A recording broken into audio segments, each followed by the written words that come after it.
Buenas tardes.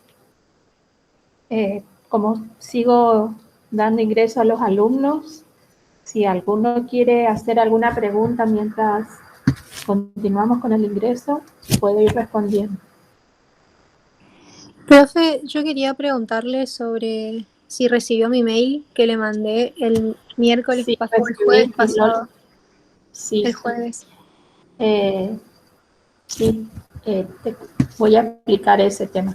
¿Se acuerdan que cuando dimos bienes de cambio, yo les dije que a veces se pide como costo total de mantenimiento, pero que no se refería exclusivamente al costo de mantenimiento, sino que incluía, en el caso que se pedía ahí, que era stock de seguridad, incluía los dos costos, de faltante y el de mantener.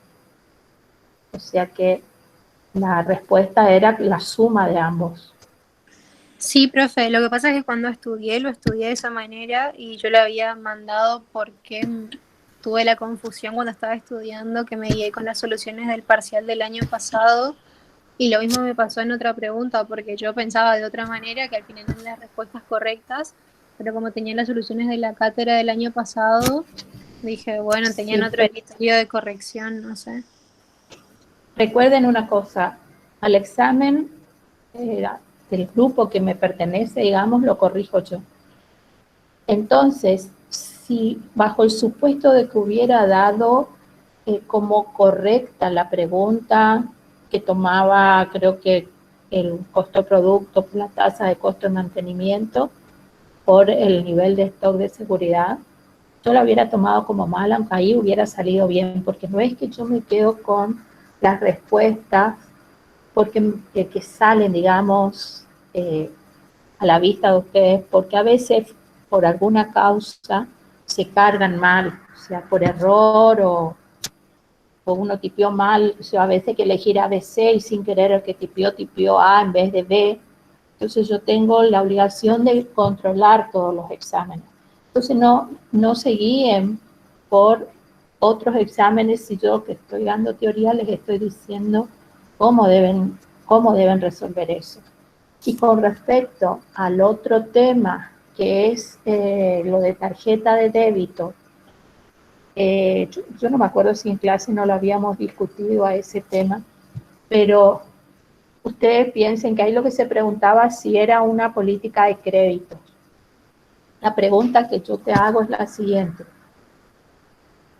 Trabajar con tarjeta de débito implica que vos le estás dando un plazo de pago al cliente. No, por supuesto que no, o sea, cuenta como efectivo.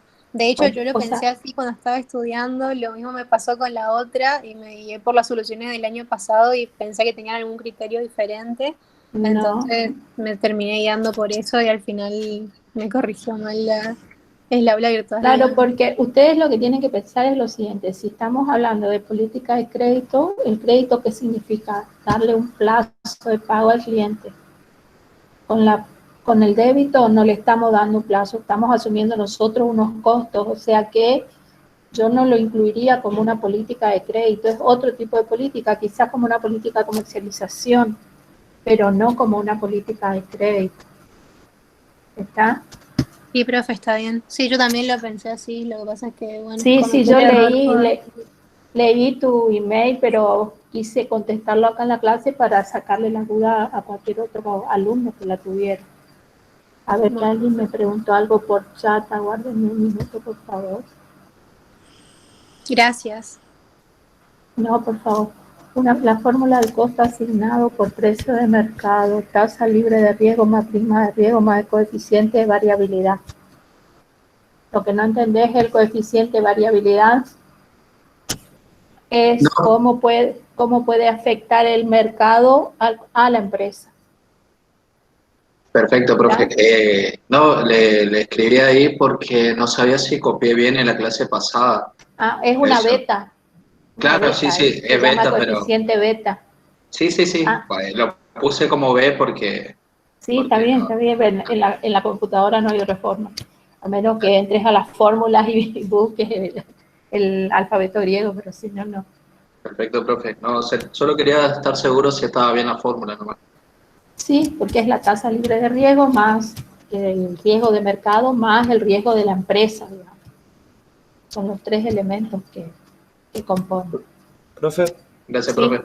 disculpe, buenas tardes. ¿El Buenas video tardes. de la clase pasada y el material que estuvo mostrando sube al terminar la unidad recién? La verdad que no tuve tiempo de subirlo, por eso no lo subí, así que ahora cuando termine voy a tratar Sí, no hay problema, de le subir consulto nada todo. más. Sí, Dale, sí, sí. gracias. Bueno, sí, bien interesante. ¿Alguna otra pregunta sobre lo ya dado de esta unidad o de la unidad anterior? O sea, cualquier duda que tenga.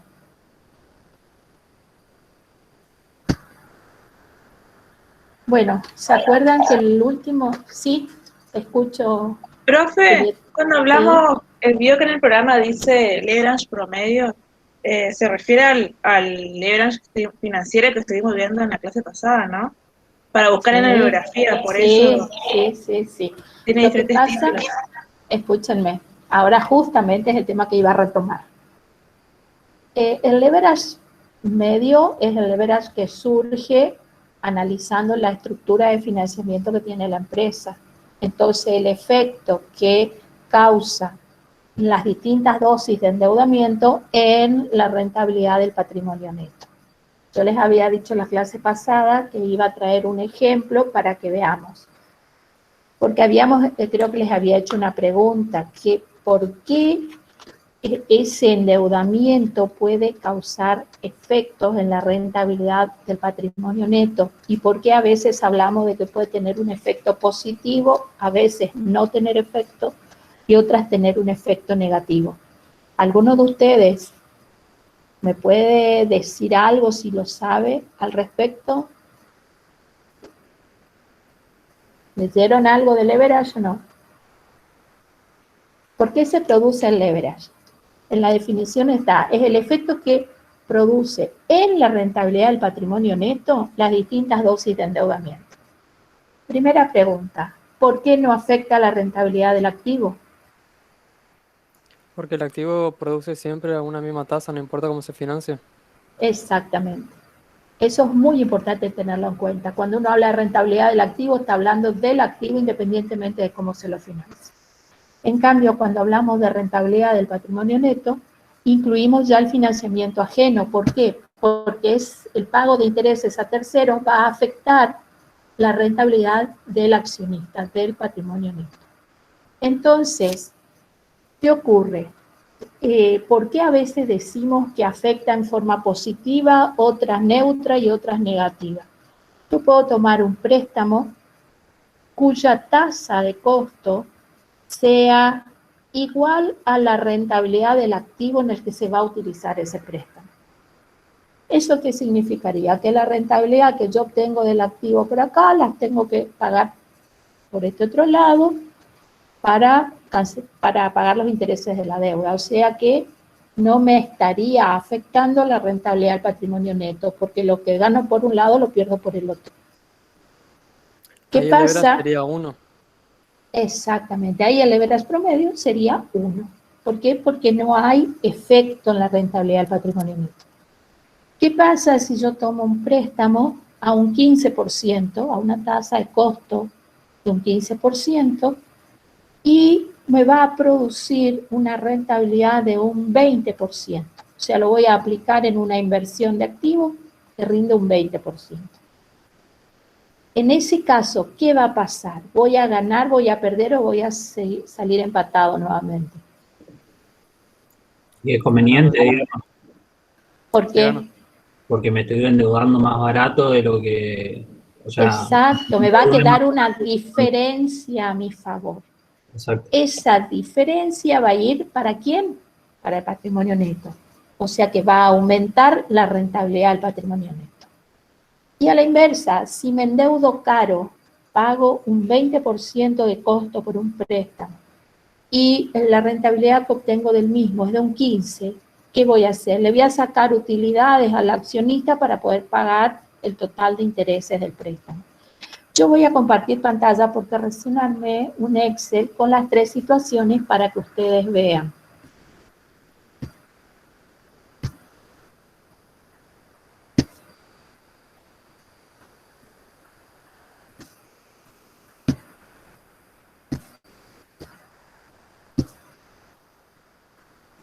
¿Ven la pantalla? Sí. Muy bien. Doy 4 situaciones. La primera situación es donde no tengo financiamiento ajeno. Fíjense que tengo una inversión de 1 millón que es financiada con capital propio, con patrimonio neto 1 millón. El resultado que obtengo antes de intereses va a ser coincidente con el resultado final porque no hay endeudamiento de 200.000 pesos. Vamos a suponer impuesto cero para hacerlo más sencillo al ejemplo. Fíjense, la rentabilidad del activo, si yo relaciono los 200.000 con el millón de activo, me da un 20%. La rentabilidad del patrimonio neto, los 200.000 de resultado frente al millón de patrimonio neto, me da un 20%. En este caso, el leverage, ¿a cuánto sería igual?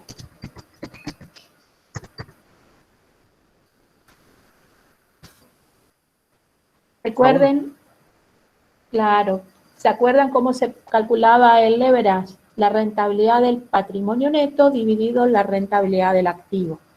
En este caso, 20 sobre 20 me da 1. Fíjense esta otra situación. Ya tengo deudas y mi estructura de financiamiento tiene la mitad de pasivo y la mitad de patrimonio neto, ya que el millón del activo lo financié 500.000 con deudas y 500.000 con acciones. El resultado antes de intereses sigue siendo el mismo porque la inversión se mantiene en 1 millón. Entonces son 200.000 pesos. La tasa de interés, en este caso, o sea, puse tasa de interés, pero en realidad es el costo del préstamo, es el 10%. Aguárdenme que está ingresando gente.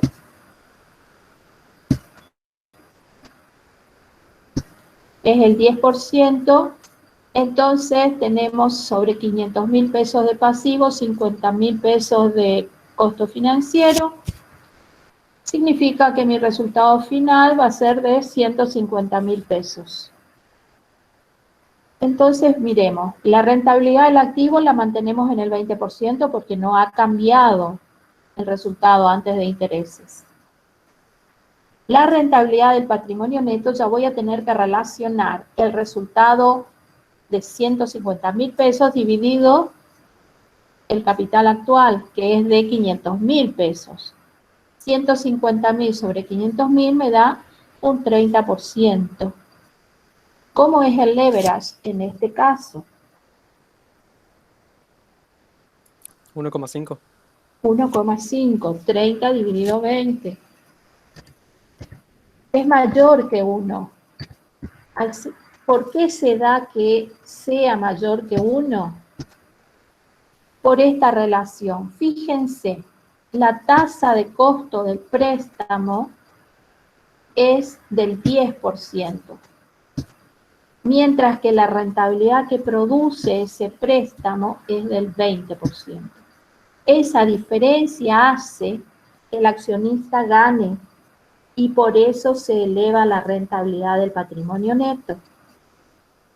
Y por eso nos da un leverage mayor que 1.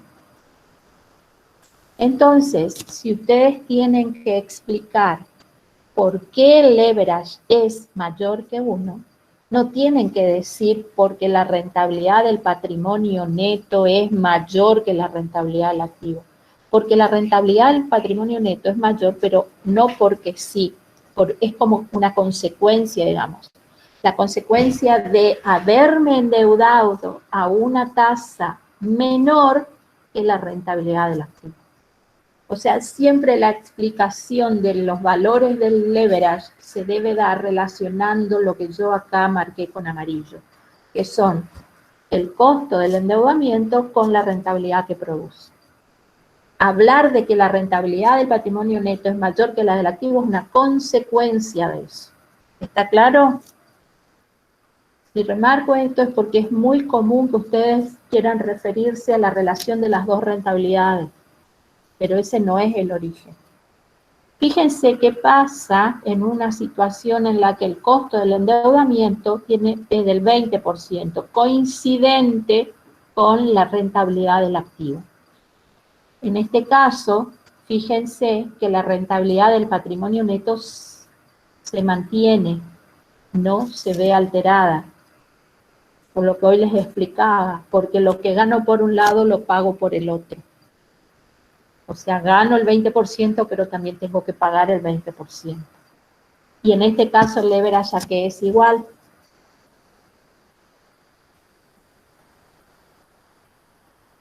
A 1. es igual a 1. Ahí sí, para el cálculo del leverage, hagan la relación entre la rentabilidad del patrimonio neto dividido la rentabilidad del activo. Y en esta última opción Profe, puse una... este caso de recién no sería el 100% con el pasivo, ¿sería? ¿O aumenta la tasa? Ah, porque aumenta la tasa de interés. Aumenté la tasa de interés. Ah, ok.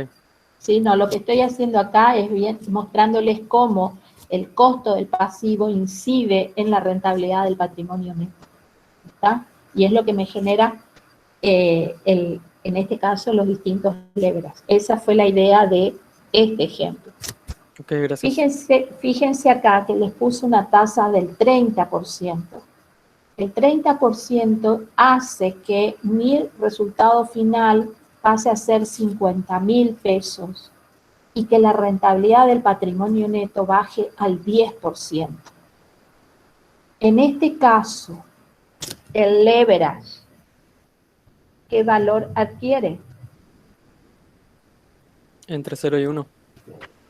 0,50 lo hacemos directamente 0,50.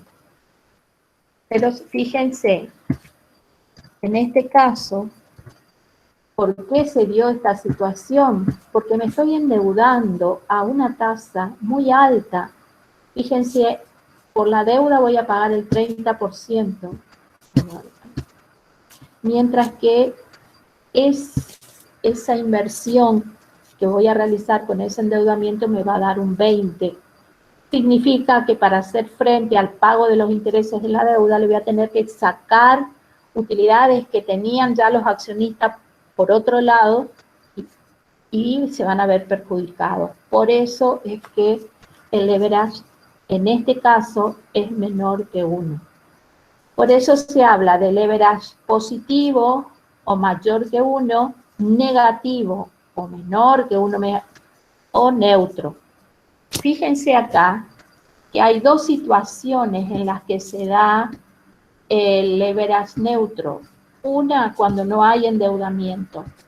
Es una situación. Al no haber endeudamiento, no tenemos deuda que afecte la rentabilidad, entonces el leverage va a ser neutro.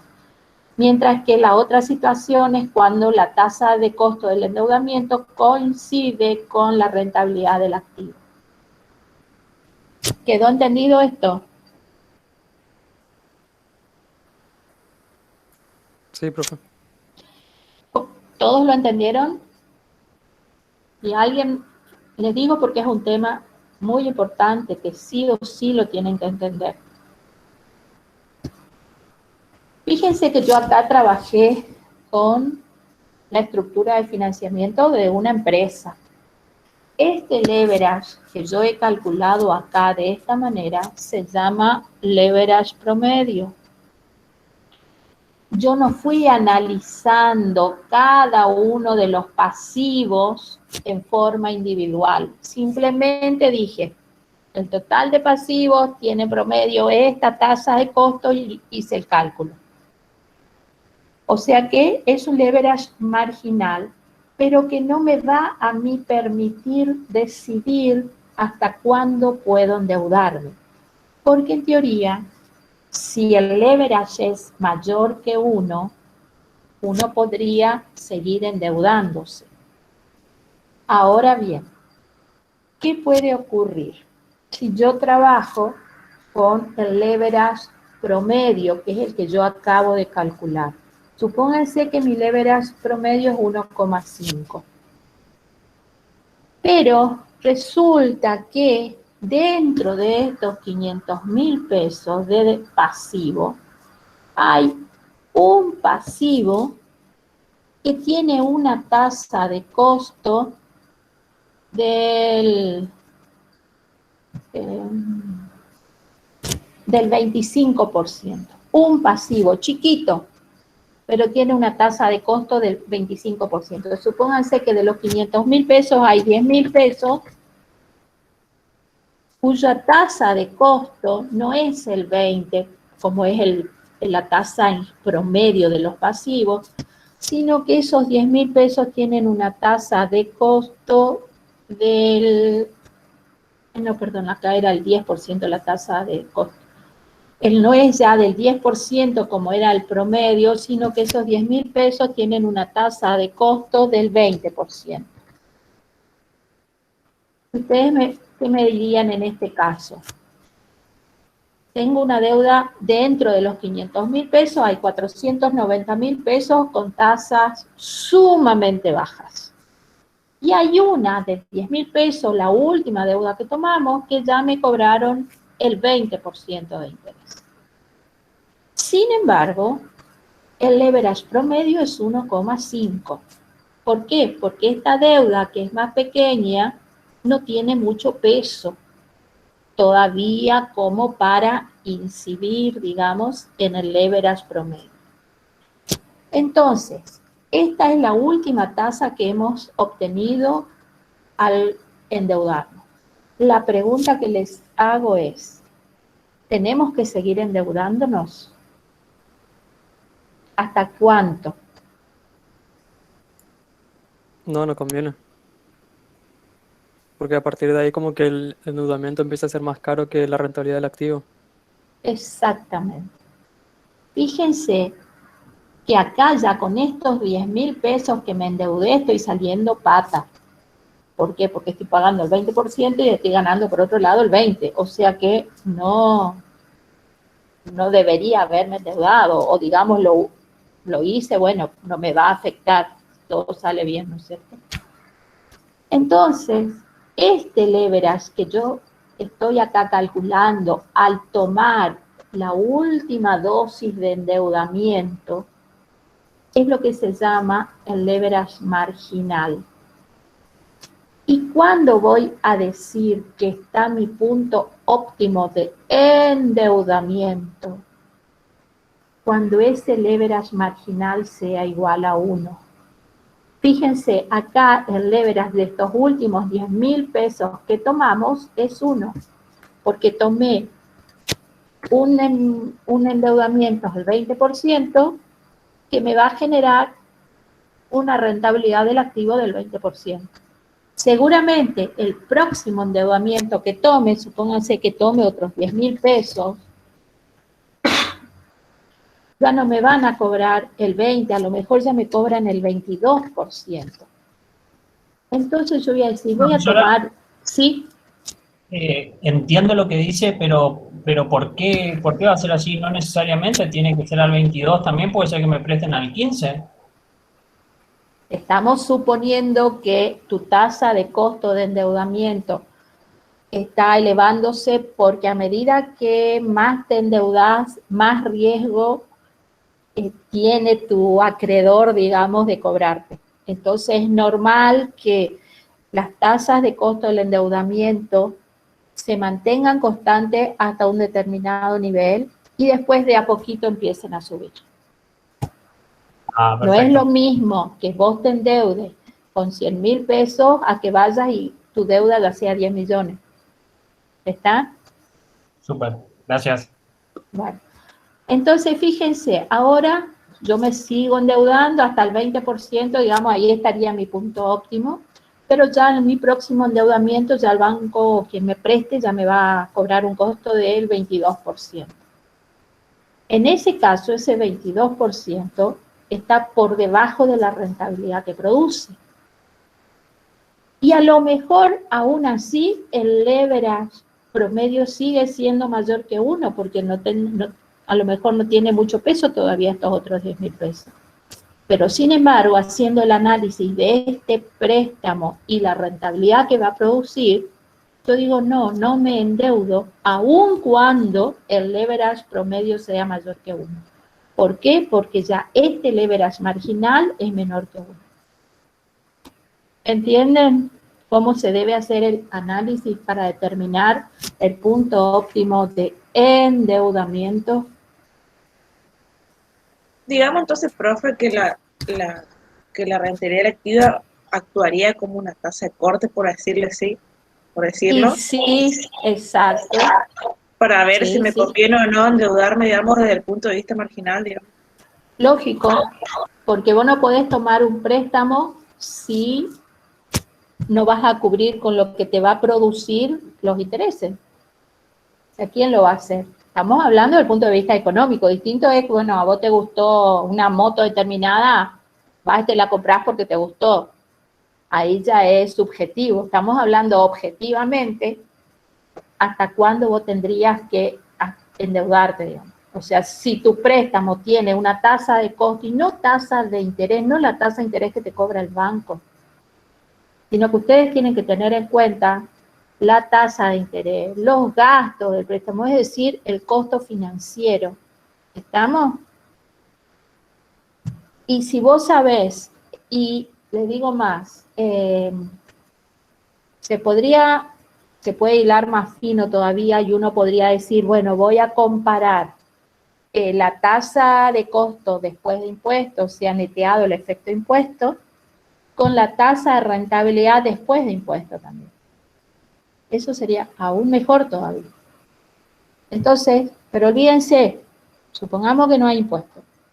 Tenemos la tasa de costo del endeudamiento, tiene que ser menor siempre que la rentabilidad que va a producir, porque de lo contrario, o salís pata y no ganás ni perdés, o perdés. ¿Está?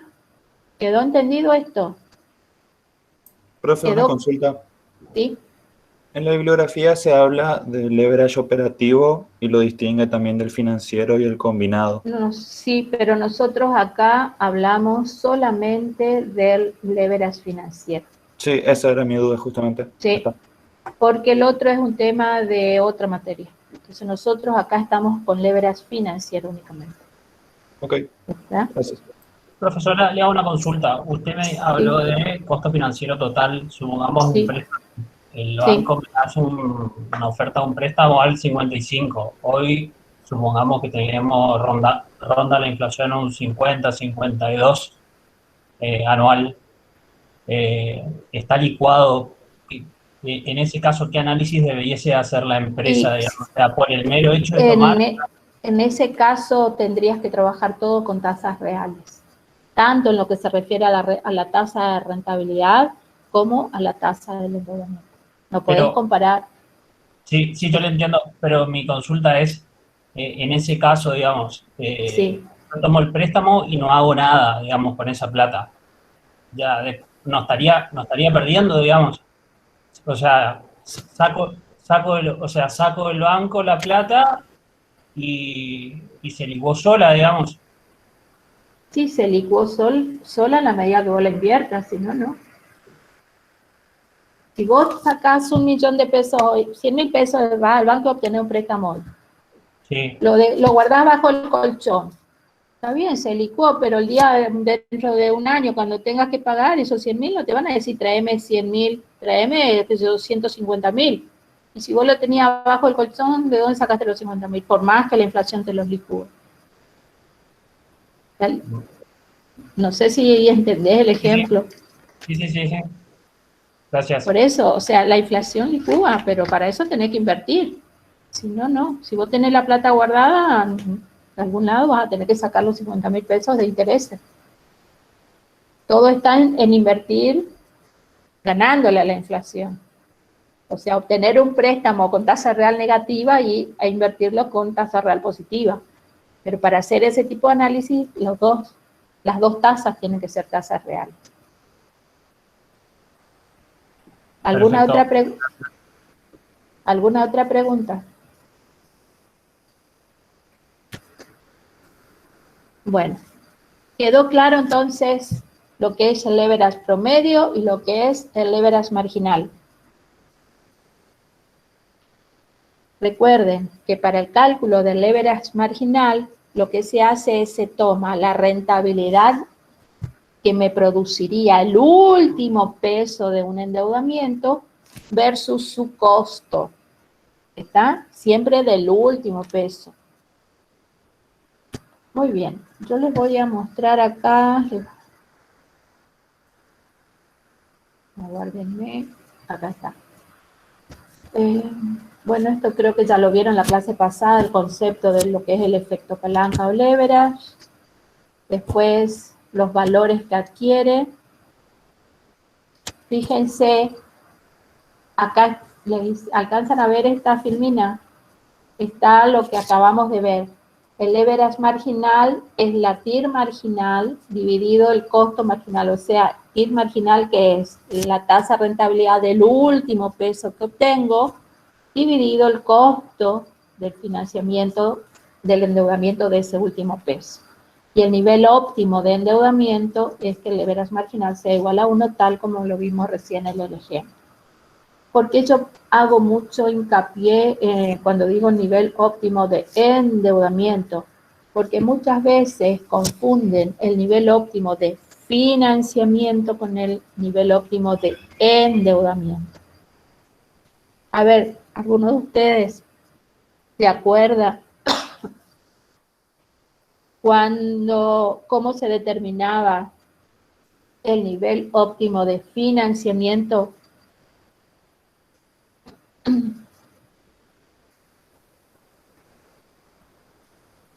Y el financiamiento es propio y ajeno, digamos. Y sí, Y el endeudamiento es solo de tercero, digamos. claro, pero si yo te pregunto, ¿cómo determinarías vos el nivel óptimo de financiamiento, la estructura óptima de financiamiento? Es aquella en la que el costo de capital es menor. Exacto, es la que me minimiza el costo promedio ponderado de capital, que era el costo que surgía del costo de cada una de las fuentes de financiamiento y la participación relativa que tenía cada una de ellas en el financiamiento de la inversión. ¿Estamos? Mientras que si yo les pregunto cómo determinan el nivel óptimo de endeudamiento, ¿cuál sería la respuesta? Hasta que el leverage marginal sea 1. El leverage marginal sea igual a 1. ¿Estamos? Que esos dos conceptos los tengan bien claro es de suma importancia. Así que cuando lo estudien, si algo no queda, no lo entienden, me lo preguntan. ¿Está? Muy bien, seguimos. Ahora viene un tema que son decisiones de dividendos. Yo les había dicho ya desde el punto de vista financiero que eran a qué llamábamos dividendos. ¿Se acuerdan? ¿Qué eran los dividendos desde el punto de vista financiero?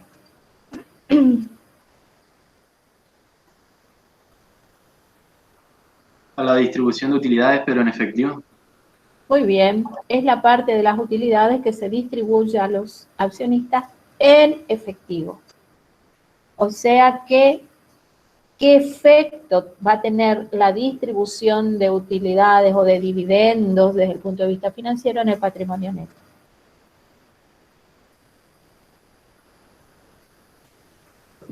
¿Lo va a disminuir? Va a disminuir el patrimonio neto. Relacionando con otras unidades que hemos visto, ¿en dónde más va a afectar, digamos, la distribución de dividendos en efectivo?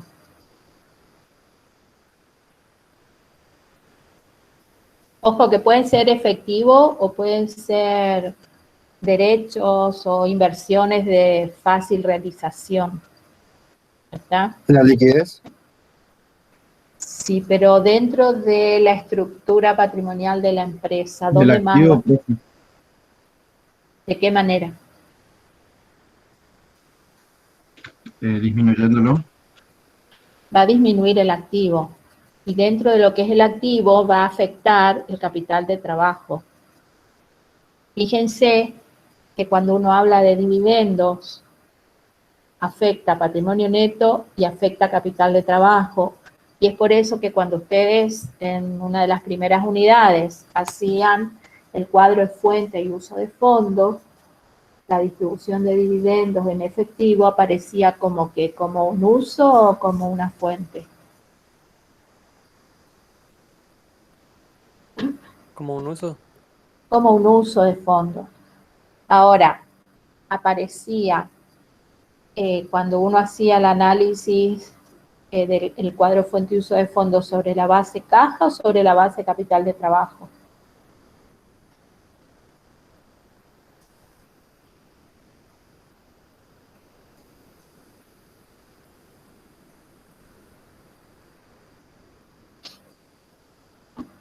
Sobre capital de trabajo. ¿Y caja no? Si hay dividendos en efectivo, sí, profe. Base En los dos caja, primer incide, efectivo. en los dos. Si uno hace el cuadro fuente y uso de fondos sobre la base de caja, va a estar la disminución de caja por el pago de los dividendos. Y si uno hace el cuadro fuente y uso de fondos sobre la base de capital de trabajo, también va a afectar el capital de trabajo disminuyéndolo. ¿Por qué? Porque caja es parte del capital de trabajo. ¿Está? Muy bien. También ya lo habíamos hablado, pero ¿en qué casos ustedes consideran que se deben distribuir dividendos? Eso lo dijimos ya en una clase anterior. Cuando en la empresa no existen inversiones que generen mejores rendimientos de accionistas, que el ¿Cómo? hecho, perdón, que mientras que en la empresa no haya inversiones que generen mayores rendimientos a los accionistas, digamos. En cambio, sí. Espera, no te entiendo lo que querés decir. ¿Cómo Gonzalo capaz él me... Cuando la empresa no tiene proyectos de inversión que Eso. den mayor rentabilidad que la tasa costo-capital, debe distribuir dividendos para aumentar los beneficios de los accionistas. Eso, Claro, profe. la empresa va a distribuir dividendos en la medida que no le pueda garantizar al accionista su inversión dentro de la empresa en proyectos que le generen al accionista un rendimiento igual o superior al que éste obtendría fuera de la empresa en inversiones de similar riesgo. O sea, no vamos a comparar, como le decía en su momento, con una tasa de plazo fijo, que es una inversión prácticamente sin riesgo. Entonces, en la medida que la empresa le demuestre al accionista que lo va a invertir y que va a ganar igual o más que lo que ganaría fuera de la empresa, conviene no distribuir dividendos.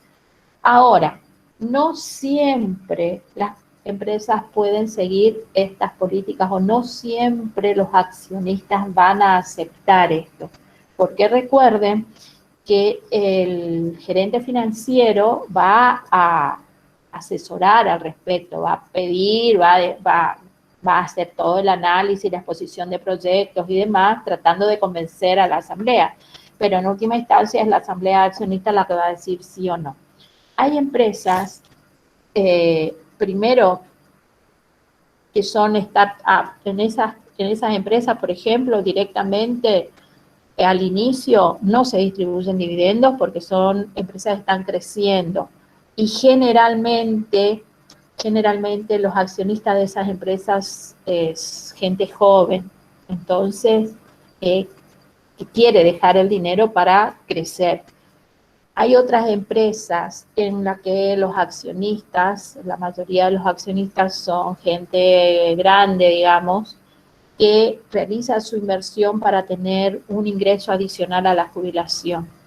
En esos casos, por ejemplo, es más dificultoso convencer a ese tipo de accionistas a que dejen el dinero en la empresa. ¿Por qué? Porque ya hay gente grande que quiere usar ya ese dinero. No sé si entienden lo que les digo. También depende del tipo de empresa. O sea, una empresa, por ejemplo, que ya creció, ya está bastante bien situada en el mercado, sus ventas son parejas. En esos casos es mucho más fácil establecer políticas de dividendo que consideren las dos cuestiones. la distribución y dejar dentro de la empresa una parte de los dividendos, de las utilidades, perdón, para ser invertidas. Lo que no es bueno es que si se decide la distribución de dividendos, el accionista no sepa el tipo de políticas que va a llevar a cabo la empresa. Es decir, por ahí es bueno establecer que se va a distribuir un determinado porcentaje sobre las utilidades,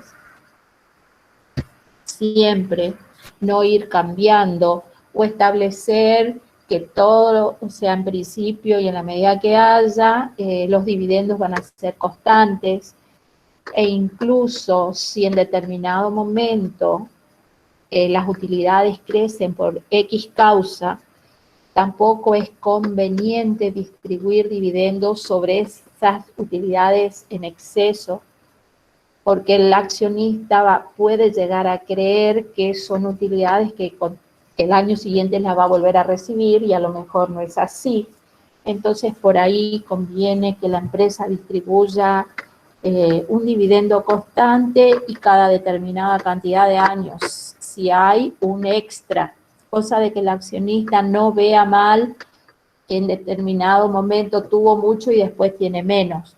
¿Por qué? Porque toda la actitud que tengan los accionistas se ve reflejada, digamos, en el valor de las acciones en el mercado. Entonces, un sube y baja, digamos, de la distribución de dividendos no es bien visto en el mercado.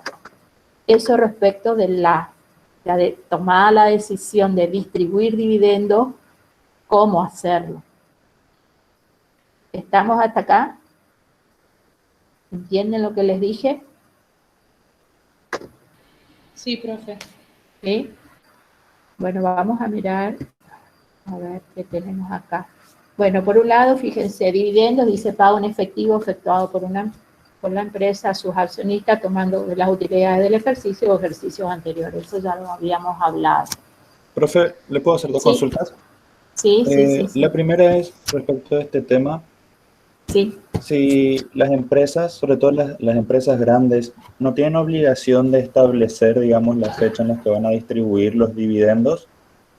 Viendo en internet por ahí siempre veo que se habla de algo que se llama el calendario de los dividendos, digamos, pero no sé si eso se da en la realidad. Lo que pasa es que tenés términos legales para llamar a asamblea, para tratar balance y para tratar la distribución de dividendos. O sea, por la ley de sociedades, en el 5º mes se tiene que hacer eso. Y una vez que se ha decidido, y es en última instancia la que tiene voz y voto en esto, es la asamblea de accionistas. Si los accionistas aceptan la distribución de dividendos, también van a aceptar o no, digamos, la fecha en que les van a hacer. O sea, es la asamblea, es una decisión de la asamblea esa. Son los accionistas, la asamblea de accionistas las que va a decidir si se distribuyen o si se retienen, si se van a hacer los otros proyectos, porque la gerencia, el directorio, o sea, ahí es la asamblea de accionistas la que manda, digamos. El directorio, el gerente financiero, el gerente general, todos pueden opinar, asesorar, pero la decisión no la tienen ellos. Son los accionistas los que deciden. Lo que ocurre es que, está bien, supónganse que se ha fijado una determinada política, bueno, vamos a distribuir dividendos de tal porcentaje. La fecha generalmente tiene que ver con la disponibilidad de efectivo que tenga la empresa, porque ese es otro punto. Si la empresa no tiene efectivo para distribuir, eso puede traer un gran problema a la empresa, inclusive puede llevarla a la quiebra si es que tiene que endeudarse y no poder pagar, o sea, entonces todos esos temas son tratados en la asamblea de accionistas. O sea, si se fija una determinada fecha y supóngase que hay accionistas que no están de acuerdo, bueno, se les explicará que en tal momento, o sea, supóngase que es una empresa agropecuaria que tiene ingresos en determinadas épocas del año. Bueno, en tal momento se va a cobrar la soja y se va, ¿entienden? No sé si... Sí, se entiende. No hay una norma que diga, deben ser pagados tal o cual día, no, en eso no. ¿Alguna otra pregunta? Si no, seguimos avanzando. Eso hace más sólida también, profe, la empresa que tiene más consistencia en los pagos de dividendos también. Lógico, no, todo eso hace el valor de las acciones en el mercado, ¿eh? El buen comportamiento, la distribución de utilidad en tiempo y en forma, todo eso afecta al valor de las acciones. Porque no se olviden que se empieza a pasar la información de persona en persona, de inversor en inversor. Entonces, si una empresa se hace mala fama que promete dividendos y no paga, ¿quién va a querer invertir en esa empresa? ¿Estamos? Eso es muy, muy importante, el comportamiento, la actitud de la empresa frente a sus accionistas. De eso no hay duda. Todo eso hace el valor de las acciones en el mercado. Bueno, esto también lo hablamos. Políticas de dividendos es la decisión de repartir o no, y la óptima, ya lo dijeron ustedes, es garantizarle a los accionistas un rendimiento igual o mayor al que obtendrían. Y bueno, los objetivos también salen de lo que habíamos hablado. Fíjense que por un lado podemos decir que las políticas de dividendos persiguen dos objetivos. Por un lado, retribuir al capital propio, porque es la retribución del accionista, digamos, el dividendo. Pero también es una fuente de financiamiento que tiene la empresa. Y es eso lo que se tiene que equilibrar cuando se toma la decisión de distribuir o no, o sea, de retener utilidades para determinados proyectos o distribuirlos. Yo creo que con esto terminamos la unidad. Aguárdenme que voy a buscar el programa. Sí, profe, el último punto. ¿Es el último punto? Yo me olvidé Y nosotros estamos muy bien en tiempo. ¿Va a subir? Sí, voy a subirla. Ahora termino de dar la clase y voy a subir todo el material que no subí hasta ahora. Y discúlpenme, pero estoy con demasiado trabajo y se me pasó por completo subir el material. Yo quisiera saber si tienen bibliografía para leer, si quedó clara. La unidad no es una unidad larga, no es una unidad difícil, pero que tiene conceptos muy importantes. Les voy a pedir, por favor, que léanla para la próxima clase y vengan con todas las inquietudes, porque vuelvo a repetir, no es larga, pero tiene muchos conceptos que hay que saberlos, hay que distinguirlos, hay que saber aplicarlos. No sé si tienen preguntas para hacerme. No quiero empezar con la otra unidad porque nos vamos a avanzar demasiado respecto a los otros grupos.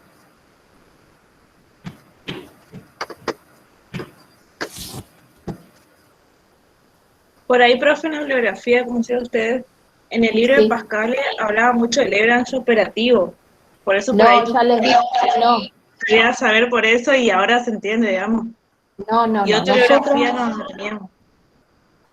En todos los libros de finanzas se habla del leverage operativo, pero en nuestro programa no está el leverage operativo, está solamente el leverage financiero, porque nuestro programa es de finanzas, por eso no tenemos el leverage operativo. Ustedes lo ven en gestión al leverage operativo. No sé si ya cursaron gestión o no. Profe, una pregunta. Si tuviéramos que explicar la fórmula del leverage, ¿sería la rentabilidad del activo sobre el coste de endeudamiento? No. ¿No es esa relación? No. La fórmula de la rentabilidad, del leverage, a ver. Ustedes tienen una fórmula que es la fórmula contable, que es la que decía que es la rentabilidad del patrimonio neto sobre la rentabilidad del activo total.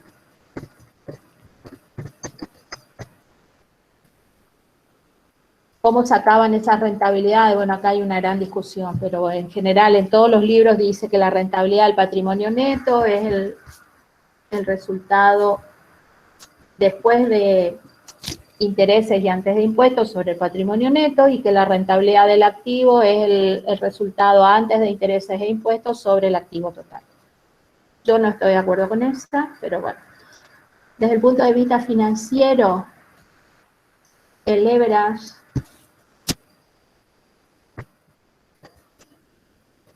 también lo podemos sacar como rentabilidad del patrimonio neto sobre rentabilidad del activo.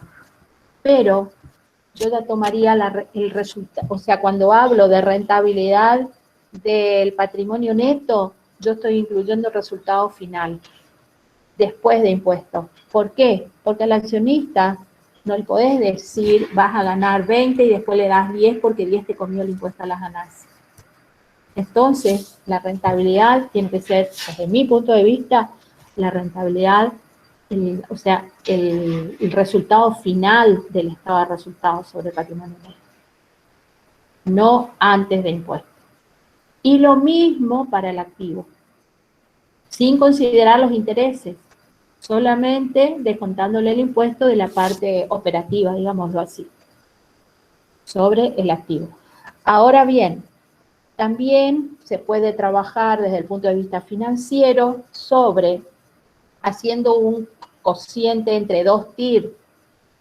La TIR calculada, exactamente, TIR dividido TIR. TIR de inversión propia sobre TIR del activo total. Y fíjense que de esa manera están incluyendo en ambas TIR los impuestos. Porque cuando ustedes hacen el flujo de fondos están tomando el impuesto a las ganancias. Ok, entonces si me llegasen a preguntar cuál sería la fórmula, yo podría decir esa, la de la TIR de la inversión propia sobre la TIR de la... Exacto, podés decir eso, podés explicar también la otra. Okay. Desde el punto de vista financiero, a mí me gusta más el cociente de las TIR. Ok, gracias. ¿Alguna otra pregunta?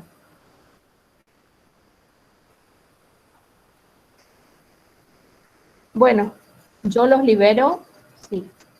Quieren ir a estudiar, si no, a descansar hasta tener el práctico. Nos vemos el miércoles. Chao, hasta el miércoles. Hasta luego. Hasta luego. Hasta luego. Hasta luego, profesor. Hasta luego.